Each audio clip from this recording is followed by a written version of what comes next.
কুমিল্লার নাঙ্গলকোটে সাজু নামে এক যুবক ৫ দিন ধরে নিখোঁজ রয়েছে। পরিবারের কাছে ২০ লাখ টাকা মুক্তিপণ দাবি করেন অজ্ঞাত দুর্বৃত্তরা।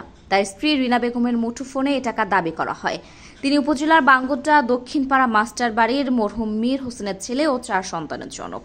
স্বামীর সন্ধানের দাবিতে শনিবার দুপুরে রিনা বেগম তার বাবার বাড়ি গান্দাচি গ্রামে সন্তানদের সঙ্গে নিয়ে সংবাদ সম্মেলনের আয়োজন করেন। সংবাদ সম্মেলনে তিনি বলেন, গত ৩০ এপ্রিল রাত থেকে তার স্বামী সাজুর সঙ্গে তার যোগাযোগ বন্ধ হয়ে যায়। ১ মে রাত ৮টার দিকে অজ্ঞাত দুর্বৃত্তরা মুঠোফোনে তাকে জানান, স্বামীকে জীবিত পেতে হলে ২০ লাখ টাকা মুক্তিপণ দিতে হবে। মুক্তিপণের টাকা না দিলে হত্যা করা হবে। তাই স্বামীর সন্ধানের দাবি জানান প্রশাসনের কাছে। ১ মে রাতে নাঙ্গলকোট থানায় একটি লিখিত অভিযোগ দায়ের করেন তিনি। ৮টা কি ৭টা ও বলছে যে বাজারে আছে। তখন এরপর থেকে আমি ওরে রাতে ৯টার পরে কি ১০টার দিকে আবার কল দিছি, মোবাইল টোবাইল বন্ধ, আমি ওরে পাই নাই। আমি বাড়িতে পরের দিন ১ তারিখে এশার নামাজ পড়ছি, পড়ার পরে আমার একটা মোবাইল থেকে হুমকি জানাইতেছে যে আপনার স্বামীরে আমরা অপহরণ করছি, আপনি কি সাজুকে চান? আমি কই হ্যাঁ, আমার স্বামীকে তো আমি চাইবো, কেন চাইবো না। বলতেছে আমি আপনার স্বামীকে অপহরণ করছি, আমাকে ২০ লাখ টাকা দিতে হবে, না দিলে আমরা ওকে খুন করে কাইটে টুকরো টুকরো করে নদীতে ফালাই দেব। আমি বলছি ভাই, আমার কাছে এত টাকা কই থেকে, আপনারা কেন আমার স্বামীরে খুন করে ফালাইবেন? বলে হ্যাঁ, এটা দিতে হবে। আমি কেন? কথা চুপ করেন, আমি যা বলি তাই শুনেন। ওটা বলছো বলার পরে আমার কিছু দেবর ভাই রয়েছে, আমি ওদের সাথে যাই শেয়ার করছি, ভাইয়া দেখেন ওরা আমার এমনি এমনি হুমকি জানে।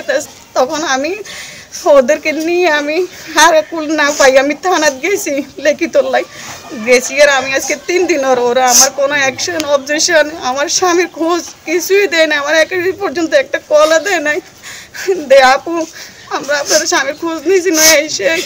তার মেয়ে নবম শ্রেণীর শিক্ষার্থী সানজিদা আক্তার রিয়া কান্না জড়িত কণ্ঠে বলেন, আব্বু আজকে ৩-৪ দিন থেকে নিখোঁজ, আমরা কোনো খোঁজ খবর পাইতেছি না। আপনারা দয়া করে আমার আব্বুকে অনেক কষ্ট হয়, আমাদের নিয়ে অনেক কষ্ট করতেছে, দয়া করে আমার আব্বুকে আইনা দেন। এ সময় উপস্থিত ছিলেন নিখোঁজ সাজুর মেয়ে নবম শ্রেণীর স্কুল শিক্ষার্থী সানজিদা আক্তার রিয়া, ষষ্ঠ শ্রেণীর শিক্ষার্থীর সুরাইয়া আক্তার, প্রথম শ্রেণীর শিক্ষার্থী আয়েশা আক্তার ও মহিবুল ওরফে রিমন। সাজুর ছোট ভাই কামাল বলেন, আমার ভাইকে আজকে ৩ থেকে ৪ দিন আমরা তার কোনো খোঁজ পাইতেছি না। এমনকি তার কোনো মোবাইল কল, কোনো যোগাযোগের ব্যবস্থা নাই। আমাদের আত্মীয় স্বজন সবার কাছে আমরা যোগাযোগ করছি, কারো বাসায় নেই, কারো কাছে নাই। আমরা নাঙ্গলকোট থানায় অভিযোগ করছি। নাঙ্গলকোট থানার ওসি দেবাশিস চৌধুরী বলেন, অভিযোগটি কতটা সত্য খোঁজ খবর নেওয়া হচ্ছে।